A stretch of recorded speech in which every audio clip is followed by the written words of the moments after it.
नमस्कार, दिल्ली न्यूज में आपका बहुत बहुत स्वागत है। चलिए देखते हैं आज की 10 फटाफट बड़ी खबरों को।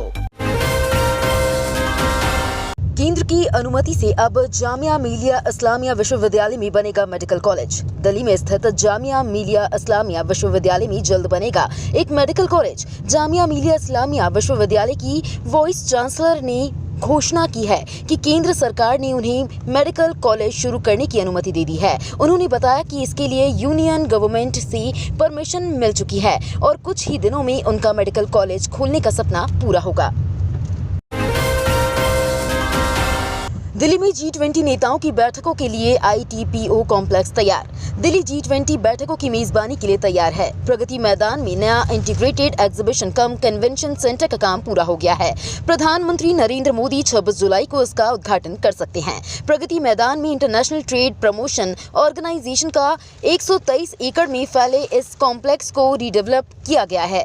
9 से 10 सितंबर को 18वें G20 शिखर सम्मेलन के राष्ट्राध्यक्षों को और शासन अध्यक्षों की बैठक नए कन्वेंशन सेंटर में होगी।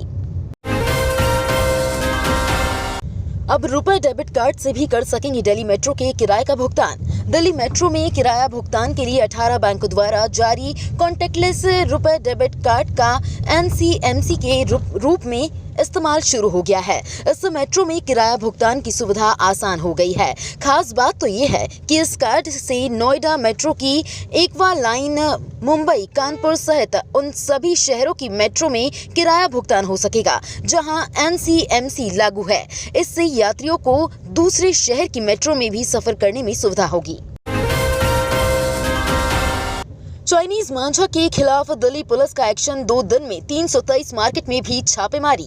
पश्चिम विहार वेस्ट में 7 साल की बच्ची की चाइनीज मांझे से हुई मौत के बाद दिल्ली पुलिस एक्शन में है। पुलिस कमिश्नर के आदेश के बाद गुरुवार से ही सभी जिलों में पिछले 2 दिनों में 45 केस दर्ज किए गए हैं, जिनमें सरकारी आदेश के उल्लंघन के तहत FIR दर्ज की है और कुछ मामलों में एनवायरमेंट प्रोटेक्शन एक्ट के तहत कलंदरा बनाए गए हैं। पुलिस ने 2 दिन में 136 रील बरामद की है।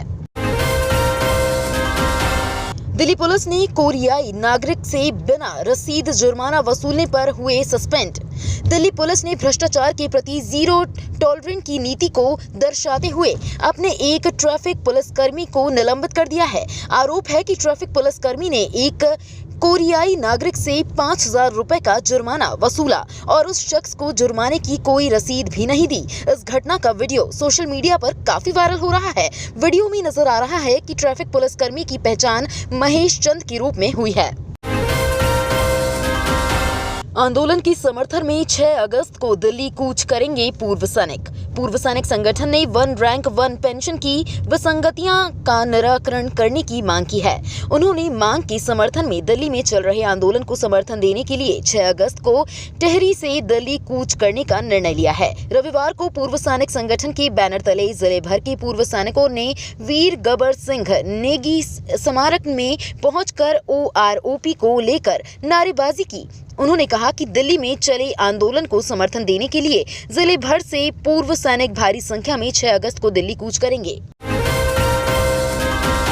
टीम इंडिया के कोच ने दूसरे टेस्ट के पिच पर उठाया सवाल।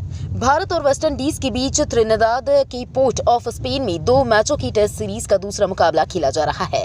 मुकाबला चौथे दिन तक पहुंच गया है और अभी 2 पारी भी खत्म नहीं हो पाई है। भारतीय टीम की पारी दूसरे दिन टी से पहले ही 438 पर खत्म हो गई थी, लेकिन वेस्टइंडीज के बल्लेबाजों की धीमी बल्लेबाजी और तीसरे दिन बारिश की आंख मिचौली ने अभी तक इस मुकाबले को काफी धीमा बनाकर रखा हुआ है। भारत और वेस्टइंडीज के बीच सीरीज का पहला टेस्ट डोमिनिका में हुआ था, जो 3 दिन में ही खत्म हो गया था और भारतीय टीम ने पारी और 141 रनों से जीत दर्ज की थी। दूसरा टेस्ट ड्रॉ की ओर जाता दिखाई दे रहा है। इसे लेकर टीम इंडिया के कोच ने सवाल उठाए हैं। केंद्र सरकार के आयुष्मान भव कार्यक्रम के तहत स्वास्थ्य योजनाओं में मिलेगा 100% कवरेज। केंद्रीय स्वास्थ्य मंत्रालय आयुष्मान भव नामक कार्यक्रम शुरू करने की योजना बना रहा है ताकि ये सुनिश्चित किया जा सके कि आखिरी छोर पर मौजूद व्यक्तियों समेत हर वांछित लाभार्थी तक सभी सरकारी स्वास्थ्य योजनाओं का लाभ बेहतर तरीके से पहुंच सके। आधिकारिक सूत्रों ने बताया कि इस कार्यक्रम के तहत आयुष्मान ऐप के द्वारा 3.0 आयुष्मान सभा, आयुष्मान मेला और आयुष्मान ग्राम जैसे कुछ गतिविधियों की योजना इस कार्यक्रम के तहत बनाई गई है। वाराणसी का ज्ञानवापी मामला एक बार फिर पहुंचा सुप्रीम कोर्ट। हाई कोर्ट के फैसले को दी चुनौती। उत्तर प्रदेश की वाराणसी में ज्ञानवापी परिसर में स्थित श्रृंगार गौरी की रोजाना पूजा अर्चना करने की मांग वाली याचिका पर हाई कोर्ट के फैसले को मुस्लिम पक्षकारों ने सुप्रीम कोर्ट में चुनौती दी है। इलाहाबाद हाई कोर्ट ने श्रृंगार गौरी की रोजाना पूजा की मांग वाली याचिका को सुनवाई योग्य माना था। मुस्लिम पक्ष सुप्रीम कोर्ट से इलाहाबाद हाई कोर्ट के आदेश को चुनौती देने वाली अर्जी पर सोमवार 24 जुलाई को जल्द सुनवाई की मांग करेगा। इसके अलावा ज्ञानवापी अंजुमन इंतजामिया मस्जिद कमेटी वाराणसी की जिला अदालत से शुक्रवार 21 जुलाई को आए परिसर के एएसआई से साइंटिफिक सर्वेक्षण के आदेश को भी सुप्रीम कोर्ट के सामने रखेगा। दिल्ली में फिर से होगा जल तांडव। हथनी कुंड बैराज से पानी छोड़ने के बाद अलर्ट। दिल्ली में फिर से बाढ़ का खतरा मंडराने लगा है। राजधानी में यमुना नदी में पानी फिर से बढ़ने लगा है। रविवार सुबह यमुना नदी का जलस्तर 205.75 मीटर दर्ज किया गया। बाढ़ के खतरे की आशंका को देखते हुए पहले से ही परेशानी झेल रहे बाढ़ प्रभावित लोग रिंग रोड के राहत शिविर में शरण ले रहे हैं। हथनी कुंड बैराज से 2 लाख क्यूसेक से अधिक पानी छोड़े जाने के कारण यमुना नदी के जलस्तर में बढ़ोतरी जारी है। इसके बाद से दिल्ली सरकार हाई अलर्ट पर है। तो ये थी आज की बड़ी खबरें। डेली खबरों से अपडेट रहने के लिए चैनल को सब्सक्राइब करना बिल्कुल ना भूलें। धन्यवाद।